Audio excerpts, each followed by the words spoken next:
दोस्तों, जनहित भारत में आप सभी का स्वागत है। दोस्तों, आज हम बेरोजगारी के मुद्दे पर बात करेंगे और यह भी देखेंगे कि भाजपा के प्रत्याशी किस बेशर्मी से युवाओं के सपनों, युवाओं के भविष्य और बेरोजगारी को लेकर बयान देते हैं और न केवल बेतुका बयान देते हैं बल्कि अपने ही दिए गए इंटरव्यू को सोशल मीडिया पर डालने वाले यूट्यूबर पर एफआईआर की धमकी भी देते हैं। उसके बाद बात करेंगे प्रधानमंत्री मोदी के बिहार के पूर्णिया रैली को लेकर और जानेंगे कि प्रधानमंत्री मोदी ने बिहार में क्या कुछ कहा है और उन्हें 2019 में किए गए वादों को पूरा न करने के कारण किस प्रकार मुंह की खानी पड़ी है और लालू यादव तथा तेजस्वी यादव किस प्रकार से प्रधानमंत्री मोदी पर हमलावर हुए हैं। साथ ही बात पतंजलि विज्ञापन केस में बाबा रामदेव और बालाकृष्ण के मुसीबत को भी लेकर करेंगे और जानेंगे कि आखिर बाबा रामदेव कितनी बार कोर्ट से माफी मांगेंगे और आखिर कोर्ट को ऐसा क्यों लग रहा है कि बाबा रामदेव के अंदर माफी का भाव ही नहीं है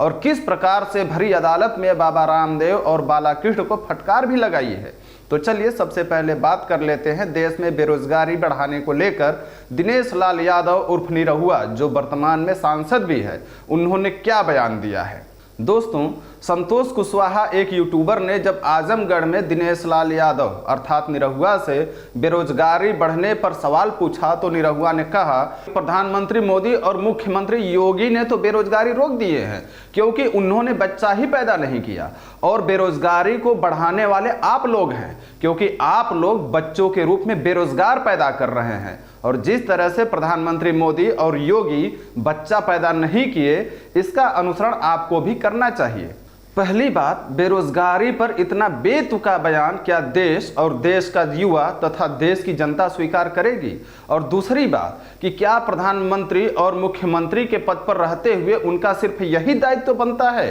कि देश के बेरोजगारी को रोकने के लिए वह बच्चा पैदा नहीं करते हैं? दोस्तों, आपको बता दें कि यही प्रधानमंत्री 2014 के चुनाव में इसी जनसंख्या को ही देश का बड़ा पावर बताया था, इसी बढ़ी हुई जनसंख्या को विश्व का बहुत बड़ा बाजार बताया था और देश के 2/3 युवाओं को देश के उज्जवल भविष्य का निर्माता कहा था तथा बड़े बड़े सपने दिखाए थे और कांग्रेस पर यह भी आरोप लगाया था कि इस जनसंख्या का इस्तेमाल कांग्रेस विश्व पटल पर नहीं कर पा रही है, नहीं तो देश कब का विकसित हो गया होता। दोस्तों, आज उन्हीं प्रधानमंत्री मोदी के कार्यकाल में देश का युवा देश तो छोड़िए अपना भविष्य उज्जवल करने के लिए दर दर बेरोजगारी की ठोकरें खा रहा है। अपने सपने पूरे करने के लिए दिन रात मेहनत करके उच्च गुणवत्ता वाला तकनीकी पढ़ाई कर रहा है, लेकिन पढ़ाई करने के बाद ना तो उसको रोजगार मिलता है और ना तो उसके सपने पूरे होते हैं और ना ही उसका भविष्य उज्जवल होता है। और जब युवाओं का यह हाल है, जिसके अंदर कार्य करने की जुनून है,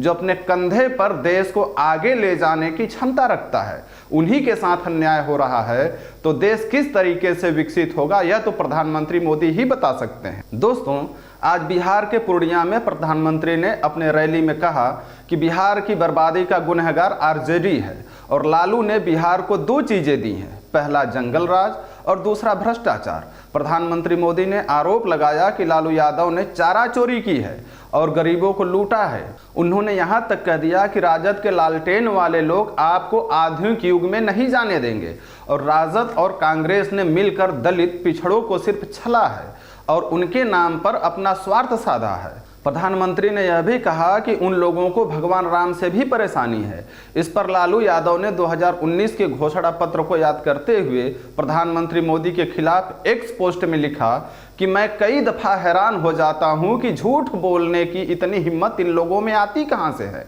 दोस्तों, लालू यादव और तेजस्वी यादव ने कहा है कि यही प्रधानमंत्री जब 2019 में बिहार में आए थे तो सीना ठोक कर बिहार के लोगों से वादा किया था कि बिहार को विशेष राज्य का दर्जा देंगे, बिहार को एक अलग से विशेष पैकेज देंगे और बिहार में एयरपोर्ट बनवाएंगे। तो क्या मोदी जी ने अपना वादा पूरा किया? तेजस्वी यादव ने एक्स पोस्ट पर कहा है कि प्रधानमंत्री मोदी पूर्णिया मैदान में आ रहे हैं, उनका मैं स्वागत करता हूं, लेकिन इस बार उम्मीद लगाता हूं कि प्रधानमंत्री मोदी अपनी हर नाकामी के लिए विपक्ष को दोष न देकर खामियों का अवलोकन करके उस पर अपना भाषण केंद्रित रखेंगे। उधर राहुल गांधी ने मीडिया के जवाब में कहा कि इलेक्टोरल बॉन्ड एक प्रकार का वसूली है जिसका पर्दाफाश हो चुका है और इस इलेक्टोरल बॉन्ड में नाम और डेट बहुत महत्वपूर्ण है। इनका जांच करेंगे तब पता चलेगा कि जिन कंपनियों के ऊपर सीबीआई जांच चल रही थी, इलेक्टोरल बॉन्ड के तहत चंदा देने के बाद उन कंपनियों की जांच रोक दी गई और जब कंपनियों ने चंदा दे दिया तो उनको काम का टेंडर भी मिल गया। एक सवाल के जवाब में राहुल गांधी ने कहा कि मैं प्रधानमंत्री से सिर्फ यही पूछना चाहता हूं कि आखिर चंदा देने के तुरंत बाद ऐसा फैसला क्यों लिया गया, यही बस देश को समझा दें। उधर पतंजलि के बाबा रामदेव माफ़ी पर माफ़ी मांगते जा रहे हैं, लेकिन कोर्ट ने आज भी उनकी माफ़ी स्वीकार नहीं की। पतंजलि विज्ञापन केस में एक बार फिर बाबा रामदेव के वकील मुकुल रोहतगी ने कहा कि हम कोर्ट से एक बार फिर माफ़ी मांगते हैं, हमें पछतावा है, हम जनता में माफ़ी मांगने को तैयार भी हैं। कोर्ट ने कहा कि हम आपसे नहीं बल्कि बाबा रामदेव के मुंह से यह बात सुनना चाहते हैं। जस्टिस कोहली ने कहा कि बाबा रामदेव ने योग के लिए बहुत कुछ किया है, इसके लिए हम उनका सम्मान भी करते हैं, लेकिन बाबा रामदेव एलोपैथिक और घरेलू पद्धतियों के खिलाफ प्रचार क्यों कर रहे हैं, क्यों उनको खराब बता रहे हैं। इस पर बाबा रामदेव ने कहा कि हमारा इरादा किसी को खराब करने का नहीं था, हमने आयुर्वेद को रिसर्च बेस्ड एविडेंस के तथ्य पर लाने का प्रयास किया। अब आगे से मैं इसके प्रति जागरूक रहूंगा। हमसे कार्य करने के उत्साह में ऐसी गलती हो गई, अब आगे से ऐसा नहीं होगा। इस पर कोर्ट ने कहा कि आप इतने मासूम नहीं हैं, ऐसा नहीं लगता है कि आपका कोई हृदय परिवर्तन हुआ हो, अभी भी आप अपने ही बात पर अड़े हैं। और कोर्ट ने आदेश दिया कि हम इस मामले को 23 अप्रैल को फिर देखेंगे और दोनों बाबा रामदेव और बालाकृष्ण उस दिन कोर्ट में मौजूद रहें। धन्यवाद।